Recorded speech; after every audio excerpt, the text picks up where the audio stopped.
Hello everyone. कैसे हैं आप लोग? आई होप सब अच्छे होंगे। मैं भी अच्छी हूँ। तो कल हम लोगों ने देखा था, कुछ वीडियोस मैंने पोस्ट किए हैं, पिछले कुछ वीडियोस, जिसमें मैंने आप लोगों को सर्कुलर फ्लो ऑफ इनकम, जो चैप्टर 1 था इस यूनिट का, माइक्रो इकोनॉमिक्स की पहली यूनिट यानी कि नेशनल इनकम का, तो उसका पहला जो चैप्टर था सर्कुलर फ्लो ऑफ इनकम, तो कुछ वीडियोस में मैंने उसको क्लियर किया है टॉपिक वाइज, तो आप उसको देखिएगा। उसके बाद हाँ, और जो भी क्वेरीज उसमें होती है उसको आप जरूर कमेंट में लिखिएगा। मैं उसके लिए एक डाउट सेशन यानी कि डाउट क्लास जरूर बनाऊंगी।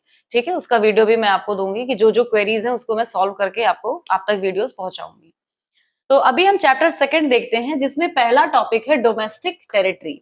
डोमेस्टिक का मतलब घरेलू, तुरंत दिमाग में आता है घरेलू। टेरिटरी का मतलब होता है एक जियोग्राफिकल बाउंड्री या एक एरिया। जैसे हम लोग जहां रहते हैं, जो हमारा घर होता है, तो हम लोग कहते हैं ना कि ये हमारा घर है, या ये मेरा घर है, या ये मेरे दोस्त का घर है। कैसे पता चलता है कि ये मेरा घर है, या ये मेरे दोस्त का घर है, या ये मेरे पड़ोसी का घर है, ये मेरे चाचा का, दादा का, नाना का घर है? कैसे पता चलता है? हम किसी के घर को क्यों नहीं कह सकते कि ये मेरा घर है? क्योंकि वो हमारी टेरिटरी में नहीं आता है। हमको पता है कि ये हमारा घर है, तो इतनी दूर का एरिया हमारा है, उसको हम ये कह सकते हैं कि हाँ ये मेरा एरिया है, या ये मेरा घर है। उसके जो बगल की जमीन है उसको हम अपना नहीं कह सकते, क्योंकि हमारी टेरिटरी क्लियर है कि इतना ही मेरा है, बाकी वो मेरे दोस्त का है या मेरे पड़ोसी का है। तो हम किसी को नहीं कह सकते कि ये हमारी टेरिटरी में आ रहा है। तो टेरिटरी का मतलब होता है एक क्लियर, एक जियोग्राफिकल बाउंड्री होती है। और डोमेस्टिक टेरिटरी का मतलब घरेलू बाउंड्री। अब घरेलू बाउंड्री क्या, इसमें हम इंडिया के बारे में बात कर रहे हैं, अपनी कंट्री के बारे में बात कर रहे हैं। तो जैसे मैंने लास्ट वीडियो में भी बताया था कि जो जियोग्राफिकल बाउंड्री होती है, जैसे इकोनॉमी में मैंने बताया था ना कि जो लोग एक जियोग्राफिकल बाउंड्री में रहते हैं, कमाते हैं, खाते हैं, काम करते हैं, वो इकोनॉमी होती है। तो वही सेम चीज है कि जो डोमेस्टिक टेरिटरी होती है वो एक जियोग्राफिकल बाउंड्री है, उसके बाहर हम नहीं जा सकते हैं। हमको जो भी करना है with in the domestic territory करना है, उसी अपने लाइन में रह के करना है, कोई भी काम उसी दायरे में करना है। ठीक, तो चलिए शुरू करते हैं। Domestic territory is a country, sorry, domestic territory of a country is bigger than the political boundaries of a country। Domestic territory किसी भी पॉलिटिकल बाउंड्री से छोटी नहीं होती है, इवन बड़ी होती है। अब आप देखेंगे, डोमेस्टिक टेरिटरी का मतलब सिर्फ ये नहीं है कि सिर्फ हमारी कंट्री में। डोमेस्टिक टेरिटरी वो सारी चीजें हमारी डोमेस्टिक टेरिटरी में आती हैं, वो सारा वर्क हमारी डोमेस्टिक टेरिटरी में आता है, जिसपे अधिकार हमारे कंट्री का हो। जैसे कोई भी कहीं काम कर रहा है, कोई भी कंपनी कहीं चल रही है, लेकिन उस पे मोनोपोली, या आप कह सकते हैं उस पे अधिकार, उस पे रूल रेगुलेशन, जो भी हक है वो हमारी कंट्री का है, तो वो हमारी टेरिटरी में आएगा।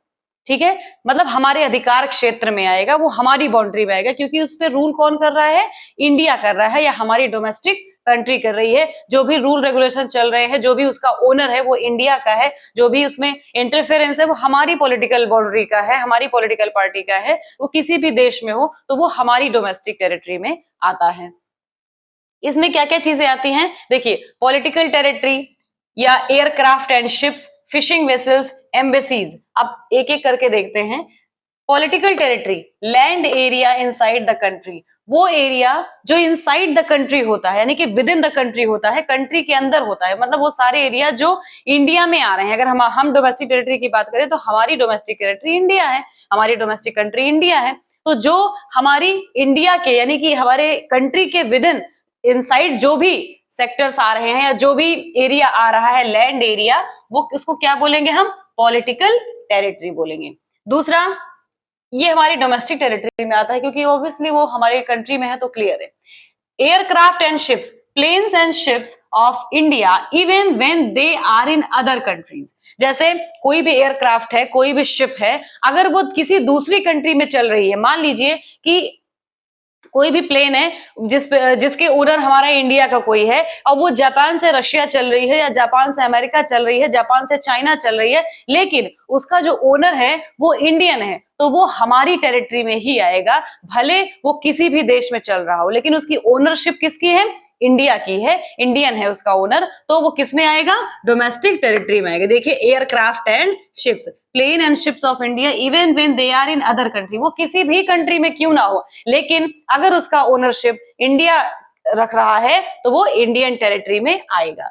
Fishing vessels, Indian fishing boats working in international waters. अब जैसे कोई भी इंटरनेशनल वाटर है, वहां पे अगर इंडियन फिशिंग बोट वर्क कर रही है, वहां पे जो बोट है उसका ओनरशिप इंडिया का है या उस पे आधिपत्य इंडिया का है, वो किसी भी इंटरनेशनल वाटर में हो, लेकिन उस पे अधिकार अगर इंडिया का है, तो वो किस में आएगी? इंडियन डोमेस्टिक टेरिटरी में। मैंने एक लाइन बोली थी जियोग्राफिकल बाउंड्री, लेकिन ये भी है उसमें कि अगर ओनरशिप इंडिया की है, भले वो हमारी बाउंड्री में है, मतलब इंडिया में है, इनसाइड द इंडिया है, या फिर बाहर है, आउटसाइड द इंडिया है, बट उसका ओनरशिप अगर इंडियन के पास है, तो वो किस में आएगा? हमारी डोमेस्टिक टेरिटरी में आएगा। वही सेम चीज देखिए, इंटरनेशनल वाटर में भी अगर इंडियन फिशिंग बोट काम कर रही है, तो वो किस में आएगा? डोमेस्टिक टेरिटरी में आएगा। फिर आपका आता है एम्बेसीज। बहुत लोगों को यही नहीं पता होगा कि एम्बेसी क्या होता है, बहुत लोगों को पता होगा एम्बेसी क्या होता है, तो जरूर कमेंट में बताइएगा कि एम्बेसी क्या होता है। Indian embassies in other countries, they are treated as Indian territory. अगर हमारी एम्बेसी यानी कि इंडिया की जो एम्बेसी है वो किसी अदर कंट्री में है, तो भी वो इंडियन टेरिटरी में ही मानी जाएगी। अब मान लीजिए जापान की एम्बेसी इंडिया में काम कर रही है, तो वो हमारी टेरिटरी में नहीं आएगा। अब तो कोई कहेगा कि नहीं नहीं, ये तो हमारी जियोग्राफिकल बाउंड्री में आ रही है। बिल्कुल जियोग्राफिकल बाउंड्री में आ रही है, लेकिन ओनरशिप उस पर हमारा नहीं है। ओनरशिप किसकी है? जापान की है, तो इसलिए वो किस में आएगी? जापानीज टेरिटरी में आएगी, वहां की टेरिटरी में आएगी, हमारी टेरिटरी में नहीं आएगी। तो एम्बेसीज, कोई भी हमारी इंडियन एम्बेसी अगर अदर कंट्री में काम कर रही है, तो भी वो कैसे ट्रीट की जाएगी? इंडियन टेरिटरी में ट्रीट करी जाएगी। इसके कुछ और पॉइंट्स हैं जो मैं आपको बता रही हूं आगे।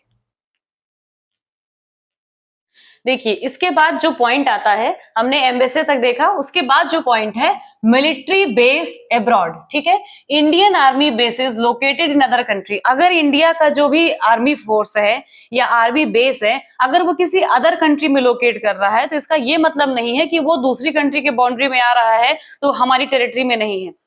क्यों? क्योंकि वो जो आर्म फोर्स है, उस पे जो मोनोपोली है, या मोनोपोली वर्ड को अगर छोड़ते हैं, उस पे जो अधिकार है या ओनरशिप है, जिसके लिए वो काम कर रहा है, वो इंडिया है, हमारी डोमेस्टिक कंट्री है। उस पे जो भी खर्च आ रहा है, उनकी जो सैलरी जा रही है, उन पे जो रूल रेगुलेशन किस तरीके से काम कर रहा है, जो स्ट्रेटेजी बना रहे हैं, वो इंडिया बना रही है, यानी इंडियंस बना रहे हैं, इंडियन गवर्नमेंट बना रही है। तो उनका सारा काम, सारा जो भी उनका रूल रेगुलेशंस या स्ट्रेटेजी, या कह सकते हैं कि जिसके लिए वो काम कर रहे हैं, वो इंडिया है। भले वो किसी भी देश में, किसी भी कंट्री में उसका बेस क्यों ना हो, लेकिन वो आएगी इंडियन टेरिटरी में, यानी कि डोमेस्टिक टेरिटरी में, हमारी इंडिया की टेरिटरी में। ऑल्दो वो किसी भी कंट्री में कहीं भी उसका बेस क्यों ना लोकेट कर रहा हो, तो ये भी हमारी इंडियन टेरिटरी में आता है। कई बार क्रॉस क्वेश्चन किया जाता है कि जैसे आपने तो कह दिया कि नहीं ये हमारे कंट्री में तो नहीं है, लेकिन मैं फिर से बता रही हूं कि कोई भी, अगर वो किसी भी कंट्री में हो, लेकिन अगर उस पे जो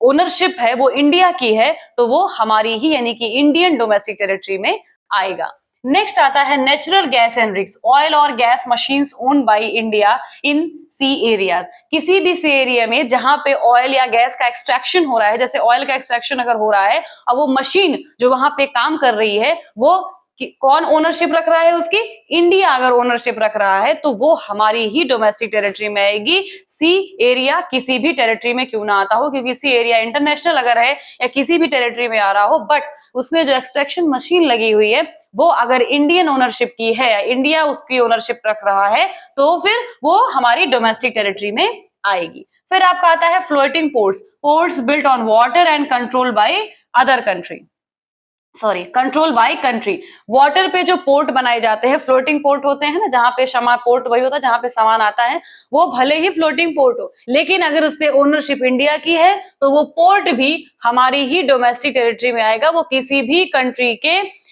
टेरिटरी में फ्लोट क्यों ना कर रहा हो, किसी भी सी में या वाटर में फ्लोट क्यों ना कर रहा हो, सी किसी भी टेरिटरी में आ रही हो, बट अगर उस पोर्ट की जो ओनरशिप है वो इंडिया के पास है, तो वो आएगा हमारी ही, यानी कि डोमेस्टिक टेरिटरी में। आपने जितने भी पॉइंट्स देखे, ये सारी चीजें आपसे क्रॉस क्वेश्चन किया जाएगा कि ये है तो ये क्यों नहीं है। जैसे शिप है, मान लो जापान से रशिया चल रही है, तो वो तो हम डोमेस्टिक टेरिटरी में नहीं आएगी। क्यों नहीं आएगी? बिल्कुल आएगी, लेकिन कब? जब उसकी ओनरशिप इंडियन की के पास हो, या उसका ओनर जो होता है वो इंडियन हो, उस पे अधिकार आधिपत्य किसका हो? इंडिया को हो, तभी वो डोमेस्टिक टेरिटरी में आती है। वो सारे वर्क, वो सारे प्लेन्स, वो सारे सी एरिया, वो चाहे वो फ्लोटिंग पोर्ट हो, चाहे एम्बेसी हो, चाहे वो ऑयल रिग्स हो या नेचुरल गैस हो, मिलिट्री बेस हो, वो सारी चीजें जो हमारी जियोग्राफिकल बाउंड्री में इनसाइड द कंट्री नहीं है, बाहर है, और उस पे अधिकार अगर इंडिया का है, अगर उस पे ओनरशिप इंडियन रख रहा है,